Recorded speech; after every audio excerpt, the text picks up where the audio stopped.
Hello everyone, आज के video में हम लोग साइंस के कुछ इंपॉर्टेंट क्वेश्चंस देखेंगे और ये सभी प्रश्न इसलिए इम्पोर्टेंट है कि किसी भी कंपटीशन के अगर पॉइंट ऑफ व्यू से अगर देखा जाए तो पूछे जा सकते हैं। ठीक है, तो चलिए वीडियो को शुरू करते हैं। देखते हैं हमारा सबसे पहला प्रश्न कौन सा दिया गया है।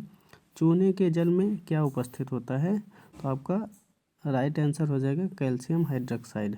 ठीक है, तो कैल्शियम हाइड्रोक्साइड का सूत्र होता है CaOH का होल ट्वाइस। तो अगर हम यहाँ पर कैल्शियम ऑक्साइड की रिएक्शन करा दें जल से, तो कैल्शियम ऑक्साइड की रिएक्शन जल से अगर कराते हैं तो कैल्शियम हाइड्रोक्साइड बन जाता है। और कैल्शियम हाइड्रोक्साइड को बुझा चूना कहा जाता है और कैल्शियम ऑक्साइड को कली चूना या बिना बुझा चूना कहा जाता है। ठीक है, अब इसके बाद में क्वेश्चन नंबर आपका ये हो जाएगा दूसरा क्वेश्चन।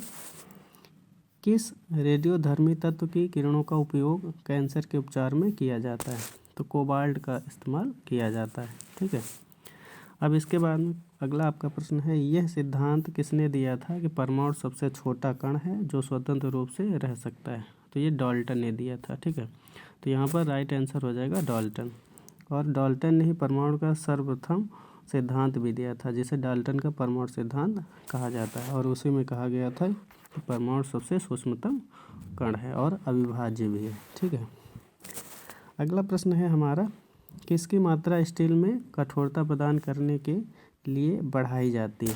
ठीक है, तो अगर आपको स्टील की कठोरता बढ़ानी है तो मैग्नीज का इस्तेमाल करेंगे, यानी कि Mn का इस्तेमाल किया जाता है। Mn का इस्तेमाल किया जाता है। अगला प्रश्न है, आवर्त सारणी का निर्माण सर्वप्रथम किसने किया था? तो मेंडलीफ ने किया था। और जब किया था तो तकरीबन उतने समय 63 तत्वों की खोज हो चुकी थी।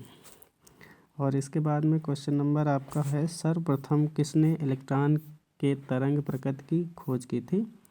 तो इलेक्ट्रॉन एक तरंग है, इसके बारे में डी ब्रॉगली ने बताया था। तो यहाँ पर आंसर हो जाएगा डी ब्रॉगली।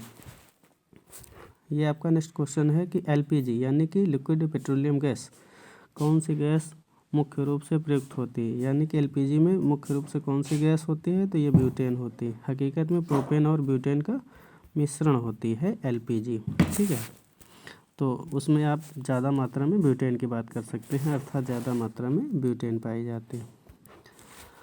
अगला प्रश्न है, एक ही प्रकार का परमाणु किस प्रकार के तत्वों में मिलता है? तो जो प्राकृतिक तत्व होते हैं उनमें एक प्रकार के परमाणु पाए जाते हैं।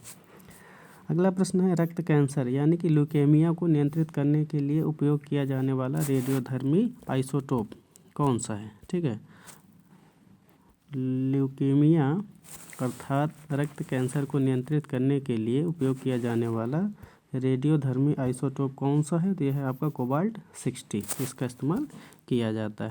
ठीक है, अब इसके बाद में हम लोग बात करते हैं क्वेश्चन नंबर नेक्स्ट की। ये है हमारा क्वेश्चन, ट्रांजिस्टर बनाने में आमतौर पर किसका प्रयोग किया जाता है?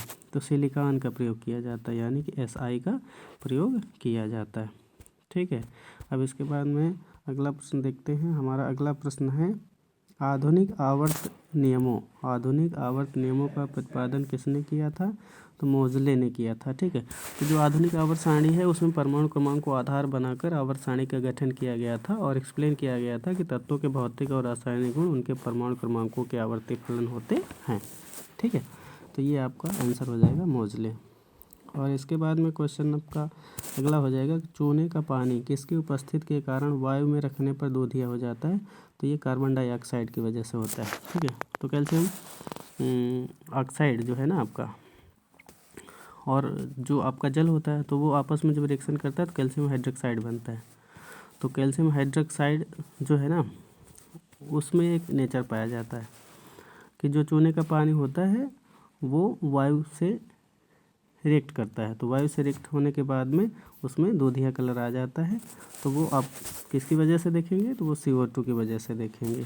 ठीक है, तो यहाँ पर आंसर हो जाएगा CO2। अगला प्रश्न है, औद्योगिक पैमाने पर अमोनिया का उत्पादन किस विधि द्वारा किया जाता है? तो हाइबर विधि द्वारा किया जाता है। तो इसमें क्या किया जाता है कि अमोनिया की रिएक्शन करवाई जाती है वायु के साथ। तो जब अमोनिया की रिएक्शन वायु के साथ करवाई जाती है तो हमारे पास में नाइट्रिक ऑक्साइड प्लस जल बनता है, और फिर नाइट्रिक ऑक्साइड की रिएक्शन करवाते हैं दोबारा ऑक्सीजन से, तो यहाँ पर बन जाती है आपकी NO2। ठीक है, और फिर इस NO2 की हम रिएक्शन करवाते हैं किसके साथ? जल से। तो जब जल से NO2 रिएक्शन करता है तो हमें एटलीस्ट NO3 प्राप्त हो जाता है। तो औद्योगिक स्तर पर अमोनिया को आपको बनाना है तो उसके लिए आप हैबर-विद का इस्तेमाल करेंगे, तो राइट आंसर हैबर-विद हो जाएगा। इसके बाद में अगला प्रश्न है आपका, फोटोग्राफी में कौन सा यौगिक प्रयोग किया जाता है? तो सिल्वर ब्रोमाइड का इस्तेमाल किया जाता है, यानी कि AgBr का इस्तेमाल किया जाता है फोटोग्राफी में। अगला प्रश्न है आपका, हाइड्रोजन तत्व फ्लोरीन किसके साथ मिलकर अधिकतम यौगिक बनाता है? तो जिनॉन। ठीक है, हाइड्रोजन तत्व फ्लोरीन जो है ना, सबसे ज़्यादा यौगिक किसके साथ मिलकर बनाता है? तो जिनॉन के साथ मिलकर बनाता है, यानी कि Xe के साथ मिलकर बनाता है। इसके बाद में अगला प्रश्न है आपका, परमाणु के नाभिक के अवयव कौन कौन से हैं?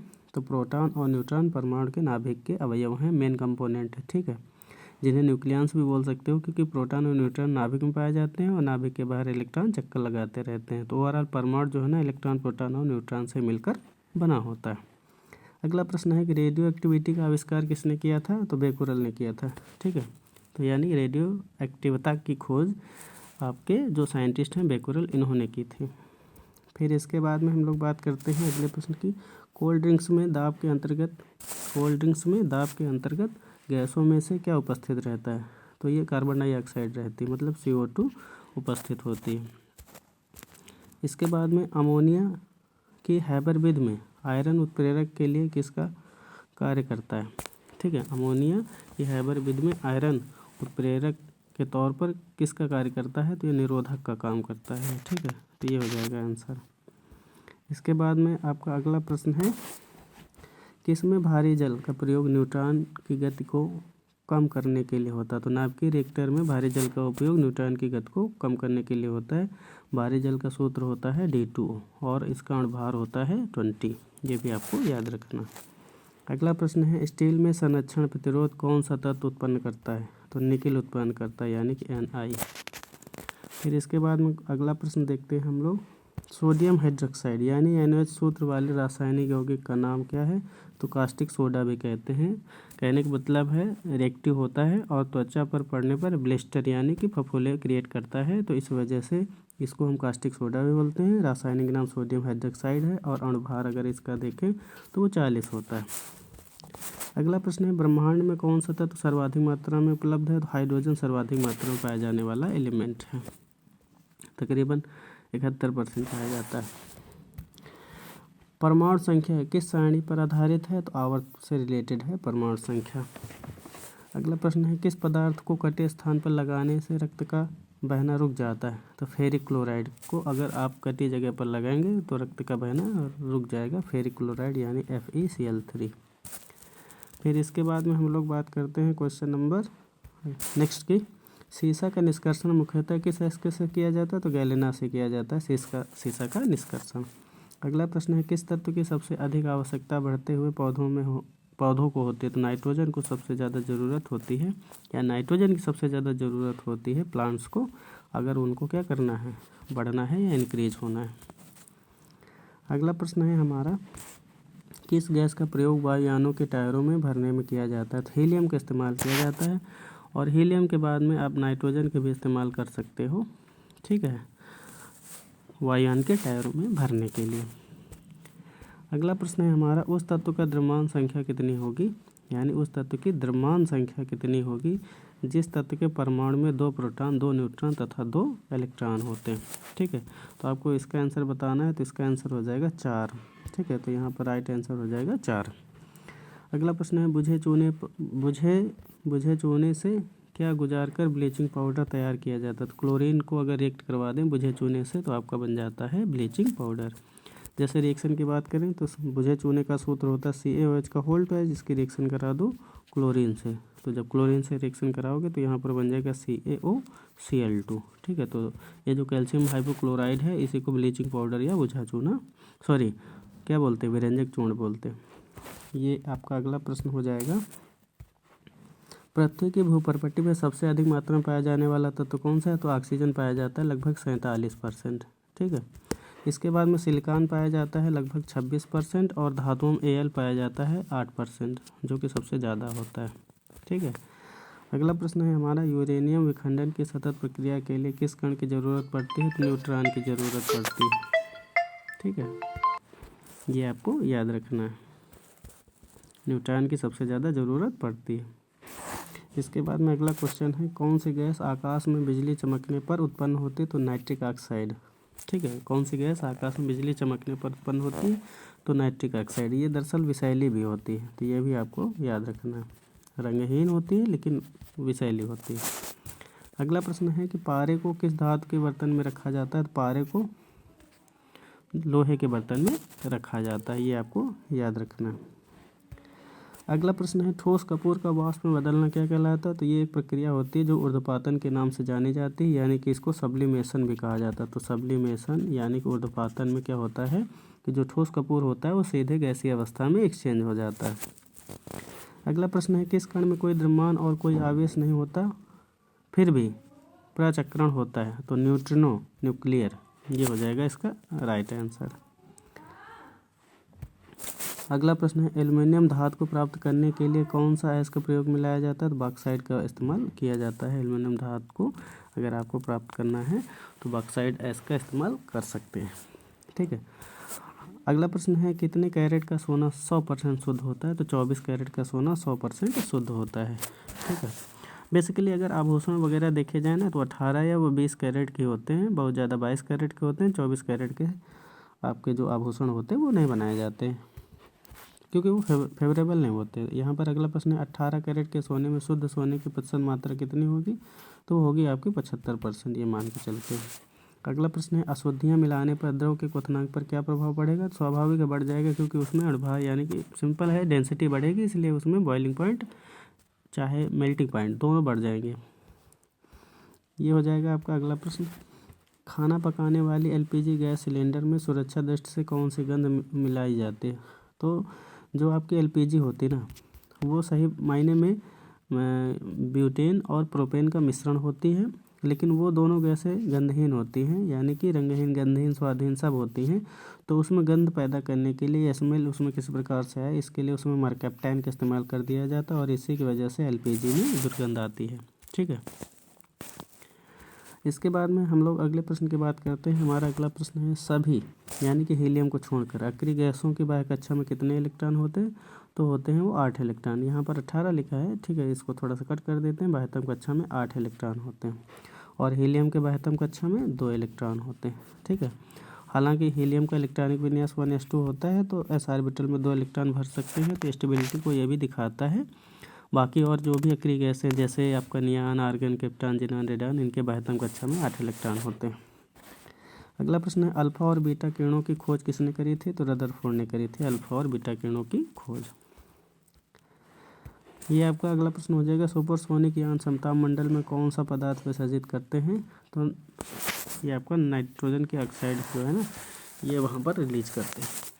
अगला प्रश्न है, वायु में किस पदार्थ की अधिकता होने पर पेड़ों की पत्तियां काली होकर गिर जाती हैं? तो सल्फर डाइऑक्साइड की अगर मात्रा बढ़ जाए वायु में तो पेड़ों की पत्तियां काली हो जाती हैं और अंत में नीचे गिर जाती हैं। ये हो जाएगा आपका अगला प्रश्न, किसका परमाणु भार 12, परमाणु क्रमांक 6 और नाभिक में प्रोटॉन 6 होता है? तो कार्बन होता है, कार्बन का परमाणु क्रमांक 6 होता है और परमाणु भार 12 होता है। तो ये हो जाएगा आपको प्रोटॉनों की संख्या 6 और इलेक्ट्रॉनों की संख्या भी 6। और इसके बाद में आप अगर न्यूट्रॉनों की संख्या निकालेंगे तो न्यूट्रॉनों की संख्या भी आपकी द्रव्यमान संख्या माइनस परमाणु क्रमांक, तो 12 माइनस 6 अर्थात न्यूट्रॉन भी कितने आ जाएंगे आपके? 6 ही आ जाएंगे। ठीक है, तो प्रोटॉन भी 6, न्यूट्रॉन भी 6 और इलेक्ट्रॉन भी 6। अगला प्रश्न है, नागासाकी पर अमेरिका द्वारा गिराए गए परमाणु बम में किस पदार्थ का प्रयोग किया गया था? तो प्लूटोनियम का प्रयोग किया गया था। ठीक है, इसके बाद में हम लोग बात करते हैं अगले प्रश्न की। हमारा अगला प्रश्न है, किस प्रक्रिया द्वारा समुद्री जल से शुद्ध जल प्राप्त किया जा सकता है? तो आसवन प्रोसेस के तहत समुद्री जल से शुद्ध जल प्राप्त किया जा सकता है। अगला प्रश्न है, नाइट्रोजन के वायुमंडल में फ्लैश बल्बों में किस का तार रखा जाता है? मैग्नीशियम का तार रखा जाता है, ये आपको याद रखना। ठीक है, इसके बाद में अगला प्रश्न है हमारा, ग्लूकोज को एल्कोहल में कौन सा एंजाइम परिवर्तित करता है? तो जाइमेज परिवर्तित करता है ग्लूकोज को एल्कोहल में। दरअसल सुक्रोज का जब जल अपघटन करते हैं इन्वर्टेज एंजाइम की उपस्थिति में तो ग्लूकोज और फ्रक्टोज मिलता है, और फिर ग्लूकोज का जाइमेन एंजाइम की उपस्थिति में अगर हम रिएक्ट करवाते हैं तो एल्कोहल और CO2 में बदल जाता है। अगला प्रश्न है, किस पदार्थ का प्रयोग भारी मशीनों में स्नेहक के रूप में किया जाता है? तो ग्रेफाइट का इस्तेमाल किया जाता है। अगला प्रश्न है हमारा, यहाँ पर देख सकते हैं, ये आपका हो जाएगा, ये आपका प्रश्न हो जाएगा नाभिकीय रिएक्टर। नाभिकीय रिएक्टर में ईंधन का काम कौन सा पदार्थ करता है? तो यूरेनियम करता है नाभिकीय रिएक्टर में ईंधन का काम। भविष्य का ईंधन किसे कहा जाता है? तो भविष्य का ईंधन हाइड्रोजन को कहा जाता है, ये आपको याद रखना है। तो दोस्तों आज की वीडियो में बस इतना ही रखते हैं, क्योंकि ये आपकी बहुत लंबी सीरीज हो जाएगी, वीडियो को छोटा ही रखते हैं। आप इतने क्वेश्चंस का रिवीजन कर लेना, ठीक है। और इसका जो भी सेकंड पार्ट है हम बाद में फिर अपलोड कर देंगे, और आपको इनकी तैयारी भी करते जाना है, क्योंकि ये सभी प्रश्न आपके लिए काफ़ी हेल्पफुल हो सकते हैं और आने वाले कॉम्पिटिटिव एग्ज़ाम के पॉइंट ऑफ व्यू से इम्पॉर्टेंट भी हैं। तो दोस्तों आज की वीडियो में बस इतना ही, फिर मिलते हैं नए सेशन के साथ। और जो लोग चैनल पर पहली बार आए हैं वो लोग चैनल को सब्सक्राइब कर लें, वीडियो को लाइक कर दें, शेयर करें, सपोर्ट करें। फिर मिलते हैं किसी नए टॉपिक के साथ, या इसी के सेकंड पार्ट में आप फिर इसको देख सकते हैं। तो आज की वीडियो में बस इतना ही, तब तक के लिए थैंक यू वेरी मच।